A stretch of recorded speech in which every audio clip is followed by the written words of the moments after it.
In 1989, a printing press answered the call for a daily newspaper in Cagayan de Oro. Ernesto G used his small printing press business then to build a newspaper company that would subsequently provide Mindanao a daily paper with the biggest network of agencies and news bureaus. With family and friends to back him up, the corporation of which we know now, Mindanao Gold Star Daily, was born.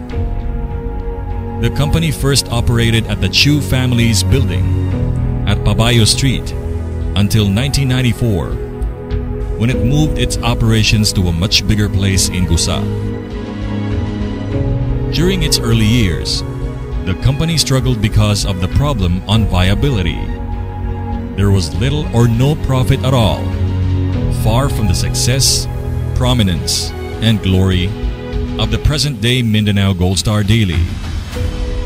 With the help of friends, Mr. Chu never gave up hope, persisted, and continued on. He then established a network of marketing agencies and news bureaus, a concept that partly addressed the problem on the lack of news vitality of the newspapers in the provinces, and at that time, augment the company's revenues. The first agencies and bureaus were in Butuan, Bukidnon, and Iligan. Soon, the network would expand to other regions in Mindanao. For years, they provided the paper with hard news, relevant and timely, not the ones plagiarized or copied from the Manila-based publications. This marked the start of the success of the trailblazing newspaper.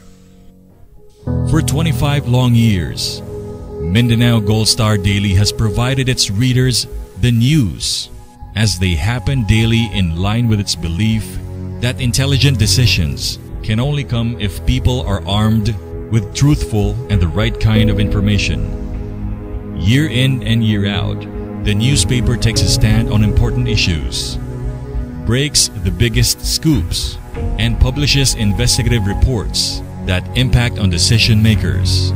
Its investigative works remain unmatched in this part of the country. Mindanao Gold Star Daily also sets its eyes on social events. Miss Mindanao was a Mindanao-wide search for the beauties of Mindanao, searching for that one woman who had it all, the true Mindanaoan spirit. Mindanao Gold Star Daily's accomplishments are also nothing short of glorious.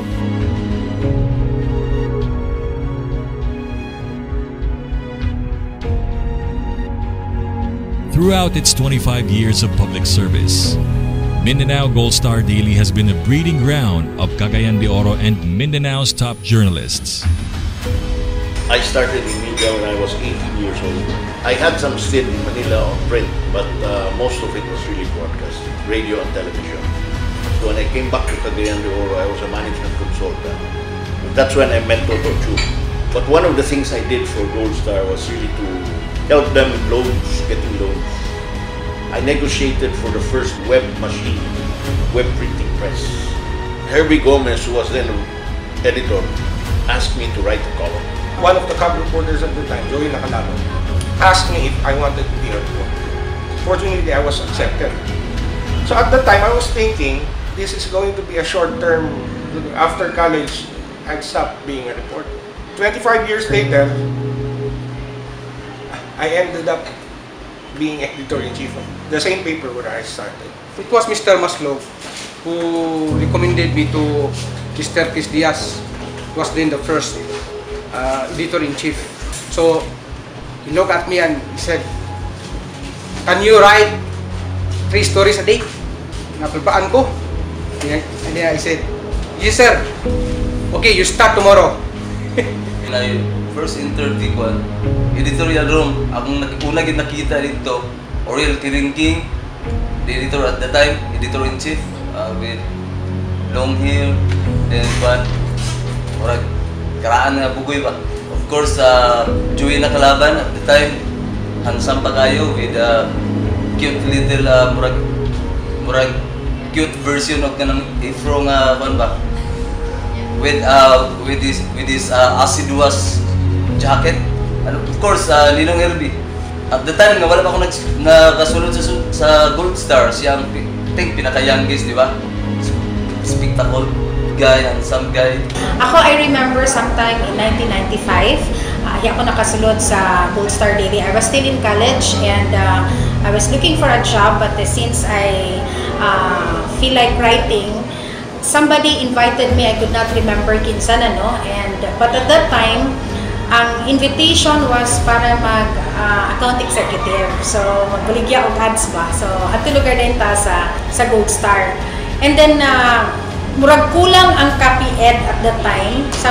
Dugay na to no, murag kulang ang copy editor. I was asked to proofread some of the stories that were submitted by the reporters. And that's when I felt that I would have a chance in writing, no? So, nagsugod na dito. I'm very, very happy. 25 years in the business, in the newspaper industry.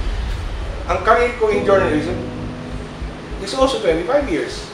It was really Gold Star that taught me the hands-on print media work. And that's an experience. That's really an experience. Isa siguro sa mga best moments of my life in the media was when I was also with Gold Star. Dito ni mo matunan how to do investigative journalism, broadcast sa mga stories, and I really appreciate that part of my life. And dako sad siya og natabang tuminaw sa akong present nga posisyon.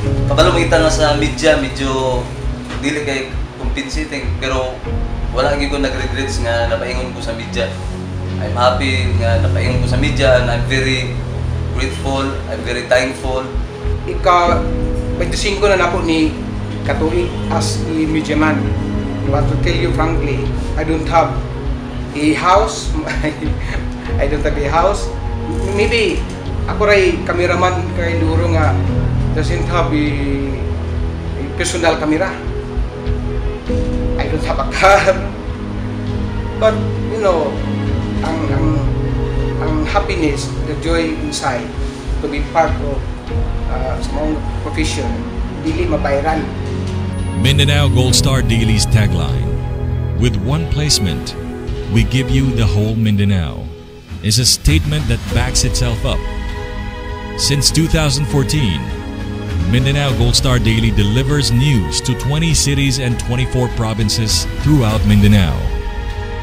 The newspaper, with its influence, has also touched local leaders, providing them with up-to-date information about their bastions. Gold Star has grown together with the Cagayan de Oro. First, it has been a neutral newspaper. It has been adhered to the truth and it adhered to the basic tenets for good statesmanship. Our reporters, our news are very balanced and fair, and that is one of the best criteria of saying that Gold Star has already excelled in itself in bringing out services to the Cagayan de Oro. So I must say that Cagayan de Oro also owes its loyalty to Gold Star. The first credible local Mindanao paper here in Mindanao has always been the Gold Star. As far as I know, it is the Gold Star that started it all here in Mindanao, based in Cagayan de Oro City. And so, I would like to take my hats off to Gold Star for its outstanding service to Mindanao, not only Cagayan de Oro but Mindanao, in giving the news straight and commentaries very credible. Well, over the years, Gold Star have built a reputation for up-to-date and relevant news, especially here in Northern Mindanao. That is why I think Gold Star is one, if not the most prestigious newspaper that we have here in Northern Mindanao, but also the whole of Mindanao, because I see news from all over Mindanao, and we are proud because this is homegrown newspaper in Misamis Oriental and Cagayan de Oro City.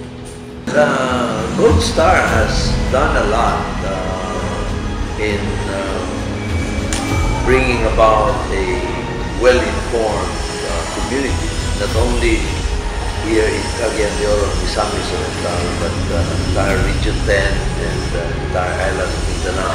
There were times when I got hit by articles in Gold Star, but those are, shall I say, occupational hazards.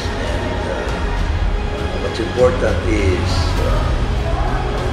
Gold Star has been fair, and I hope that Gold Star will continue to be fair and present all the sides of the issue as fairly and objectively as possible. It has also changed the life of its correspondents, both their work and their lives.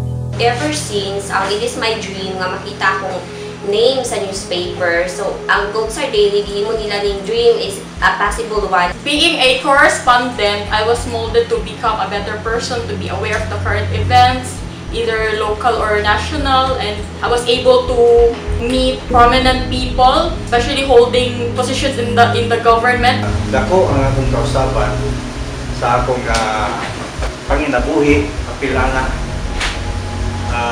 Taas ka kong improvement nga niya ko sa Gold Star Daily. The patience of Mr. Chu, including the editor-in-chief, Mr. Hervé Gomez, contributed a lot. Ay, good sa respondent, ako rin reporter. Dako kayo mga pasalamat sa Gold Star Daily. Tungod kay kining media outlet sa Cagayan de Oro na ilasab ta sa Cagayan de Oro tungod aning newspaper. Happy 25th anniversary and God bless sa tanan staff. Congratulations Mindanao Gold Star Daily for your 25th anniversary, and I know mas daghan pa years mo abot. Hinaot po ang lugang pagkatubigan ang abot sa Gold Star Daily. So, manginaot lang ko nga panining tuigan, kung sunod pa lang katuigan, mas mulambot pa yun ang Gold Star Daily. More years to come, more successes. Ako kagong salamat nga nahimo kong part sa Gold Star Daily. Mabuhay ang Gold Star. Thank you kayo sa opportunity, and then congratulations sa inyong 25th anniversary. After the 25th anniversary, we look forward to the future of Cagayan de Oro, and with Gold Star, no doubt, Cagayan de Oro will progress more. My message is just to continue with what we're doing, providing relevant but balanced news and editorial. I would like also to thank Sir Toto Chu for giving me a chance na magsulat sa Gold Star Daily, and especially sa tibok pod ng pwersa sa Gold Star Daily.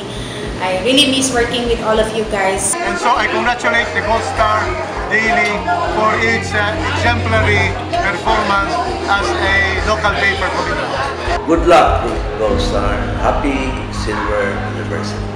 I hope Gold Star will continue to break the ground, explore new heights, make adjustments, make some changes. What Toto Chu did to Gold Star is something that I don't think will ever be equal in Cagayan de Oro and Mindanao. Gold Star has grown leaps and bounds, and I don't think it can ever be matched.